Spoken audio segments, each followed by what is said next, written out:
নমস্কার শ্রোতা বন্ধুরা, ভক্তিকথার একটি নতুন ভিডিওতে আপনাদের স্বাগত জানাই। আষাঢ় মাসের রথযাত্রা থেকে উল্টো রথের মাঝে যে শনি ও মঙ্গলবার পড়ে তাতে মা বিপত্তারিণীর বার্ষিক পূজা অনুষ্ঠিত হয়ে থাকে। এই বছর অর্থাৎ 2026 সালের প্রথম দিনটি পড়েছিল গত 18 জুলাই, পয়লা শ্রাবণ শনিবার। আজ 21 জুলাই, বাংলার চৌঠা শ্রাবণ, দ্বিতীয় দিনের পূজা অনুষ্ঠিত হচ্ছে। অনেকেই আগের দিন মা বিপত্তারিণীর ব্রত সম্পন্ন করেছেন। আপনাদের মধ্যে অনেকে আবার আজ এই ব্রত সম্পন্ন করছেন। তাই আজ আমি আপনাদের জন্য বিপত্তারিণী মায়ের সম্পূর্ণ ব্রতকথা পাঁচালী পাঠ করে শোনাব। পরিবারের মঙ্গলার্থে আজ অবশ্যই এই ব্রতকথা পাঁচালী সম্পূর্ণ শ্রবণ করুন। ধর্মীয় বিশ্বাস অনুযায়ী মা বিপত্তারিণী তার ভক্তদের সমস্ত বিপদ থেকে দূরে রাখেন। জয় মা বিপত্তারিণী। শ্রী শ্রী বিপত্তারিণী ব্রতকথা পাঁচালী। একদিন গঙ্গা স্নান করিবার তরে দেবর্ষি গমন করেন জাহ্নবীর নীরে।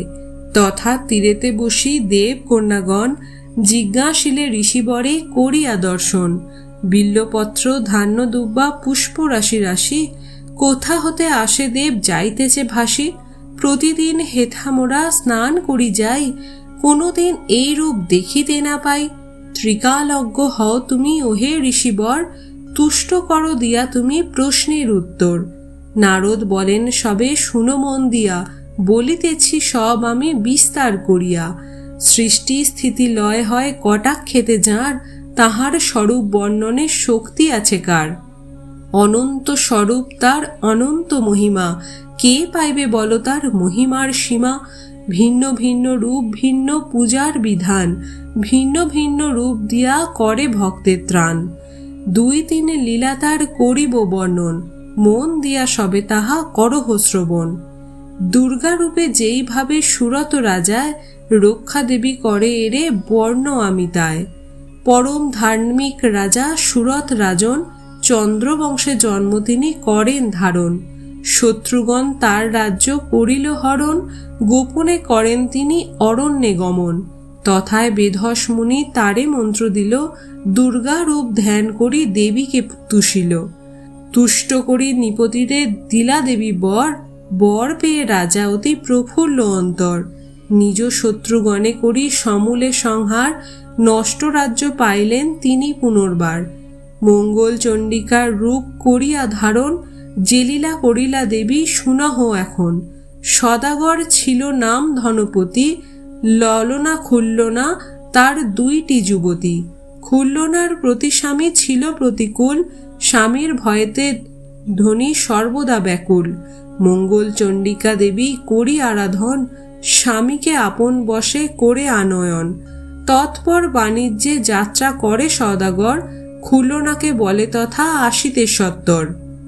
দেবীর পূজায় ছিল খুল্লনা তখন, আসিতে পারিল না সে তরা সে কারণ। সদাগর যে তথা বিলম্ব দেখিয়া, ভাঙিল দেবীর ঘট ক্রোধে দণ্ড দিয়া। বাণিজ্যে যাইয়া কষ্ট বিস্তর পাইল, খুল্লনার পুণ্যফলে প্রাণেতে বাঁচিল। হেথায় খুল্লনা লয়ে ভাঙা ঘট শিরে, দেবীর নিকট ক্ষমা চাহে সকাতরে। বহু বর্ষ সদাগর আসিল না দেশ, খুল্লনা দেবীর পূজা করি সবিশেষ।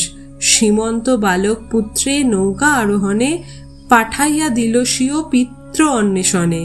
সেও বহুতর কষ্ট বিদেশে পাইয়া, জননী পুণ্যে ফিরে পিতাকে পাইয়া। দেবীর চরিত্র অন্য করিব ব্যাখ্যান, শ্রবণ করহ তাহা সবে দিয়া কান। বৃন্দাবনে কাত্যায়নীর রূপে তার স্থিতি, পুণ্যাত্মা হয় পূজি ব্রজের যুবতী। কৃষ্ণ যাতে পতি হন এ কামনা করি, কাত্যায়নে ব্রত করে ব্রজের কুমারী। 1 মাস যমুনায় করে প্রাতস্নান, তীরে উঠি দেবী মূর্তি করিয়া নির্মাণ। অগুরু চন্দন আদি সুগন্ধি সকল, বিবিধ প্রকার মিষ্ট নানাবিধ ফল। দেবীর পূজায় সব করিয়া অর্পণ, দেবীর ধ্যানে সব হয় নিমগ্ন। তৎপর হব্যিষান্ন করিয়া সকলে, রাত্রেতে শয়ন করি থাকো এ ভূতলে। এই রূপ কঠিন ব্রত করে 1 মাস, তাহাতে সম্পূর্ণ হয় সকলের আশ। সবাকার বর দিল শ্রীনন্দন, অচিরে সবার হবে বাসনা পূরণ। এই রূপ নানা স্থানে ধরি রূপ নানা, পূর্ণ করে মহাদেবী ভক্তের বাসনা। দেবর্ষি বলেন শুনো দেব কন্যাগণ, হইল দেবীর 3 লীলা বর্ণন। তাহার অনন্ত লীলা অনন্ত মহিমা, অনন্ত বলিয়া যার না পাইল সীমা। বিপত্তারিণী ব্রত হয় যে প্রকার, এখন বর্ণিব সেই লীলা চমৎকার। একদিন নানা স্থানে করিয়া ভ্রমণ, উপনীত হইলাম কৈলাস ভুবন। দেখিলাম হরগৌরী বসি একাসন, নানাবিধ তত্ত্ব কথা করি আলাপন। হেনকালে পদ্মাসী জিজ্ঞাসিল মায়, বল দেবী কি কারণে সকলে তোমায় বিপত্তারিণী নামে অভিহিত করে, তোমাকে পুজিয়াকার দুঃখ গেল দূরে। পদ্মার মুখের প্রশ্ন শুনি ভগবতী, বলিতে লাগিল তবে শঙ্করের প্রতি। দেখো নাথ পদ্মা মোর দাসীর প্রধান, কৃপা করে প্রশ্ন করো উত্তর প্রদান। শ্রীমুখে করিল যাহা শঙ্কর বর্ণন, বলিতেছি তাহা সবে করহ শ্রবণ। আষাঢ়ের শুক্লপক্ষে দ্বিতীয়ার পরে, শনি বা মঙ্গলবার যেই দিন পড়ে, সেই দিন অতিশয় হয়ে সাবধান, যথাবিধি দেবী পূজা করো সমাধান। পূর্বদিনে হব্যিসান্ন করি যথারীতি, পরদিন শুদ্ধভাবে ব্রতে হয় ব্রতী। সফল পল্লব দিয়া ঘটের ওপর, সংকল্প করিয়া ঘট স্থাপ তারপর। বিবিধ নৈবেদ্য ফল বিবিধ প্রকার, তণ্ডুল নির্মিত নর্ম পিষ্টকাদি আর। অখণ্ডিত গুয়া পান আর তাতে ধরি, প্রতি দ্রব্য সাজাইবে ত্রয়োদশ করি। এইভাবে দ্রব্য সব করি আয়োজন, বিপত্তারিণী মায়ে করি নিবেদন। অনন্তর যত্নে বিপ্রে করায়ে ভোজন, উপবিত সহ কর দক্ষিণা অর্পণ। ভক্তিভাবে এই ব্রত যে করে রমণী, সদা রক্ষা করে তারে বিপত্তারিণী। পুত্রবতী হয়ে সেই সুখে কাটে কাল, কখনো ভুগে না কোনো আপদ জঞ্জাল। বিপত্তারিণী ব্রতের বিধান ও সময়। আষাঢ়ের শুক্লপক্ষ দ্বিতীয়ার পর, করিবে বিপত্তারিণী ব্রত দশমী ভিতর। মঙ্গল অথবা যদি হয় শনিবার, পূর্বদিনে নিরামিষ করিবে আহার।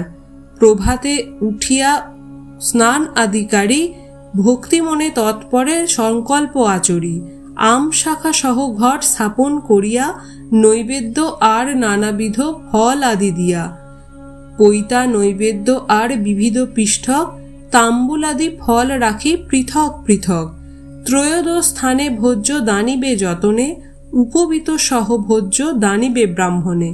দক্ষিণা করি দান শেষে যথাশক্তি, ব্রত কথা শুনিবে মনে করে ভক্তি। ত্রয়োদশ গ্রন্থিযুক্ত লাল রঙের ডোরে, বাঁধিবে দক্ষিণ হস্তে নারী আর নরে। বিপত্তারিণী ব্রতের ফল। ভক্তি মনে এই ব্রত যে করে পালন, তাহার বিপদ নাহি হয় কদাচন। ইহলোকে নানাবিধ সুখ ভোগ করি, অন্তিমে বিষ্ণুলোকে যায় রথচড়ি। অথ শ্রী শ্রী বিপত্তারিণী ব্রতকথা পাঁচালী সমাপ্ত। শ্রোতা বন্ধুরা, আজকের এই ভিডিওটি এই পর্যন্ত। যদি বিপত্তারিণীর ব্রতকথা পাঁচালী শ্রবণ করে আপনাদের ভালো লাগে, তাহলে একটি লাইক করবেন এবং কমেন্টে জয় মা বিপত্তারিণীর জয় লিখতে ভুলবেন না। আর আপনি যদি আমাদের ভক্তিকথা চ্যানেলে নতুন হয়ে থাকেন, তাহলে চ্যানেলটি সাবস্ক্রাইব করার অনুরোধ রইল। সকলে ভালো থাকবেন, সুস্থ থাকবেন। জয় মা বিপত্তারিণী।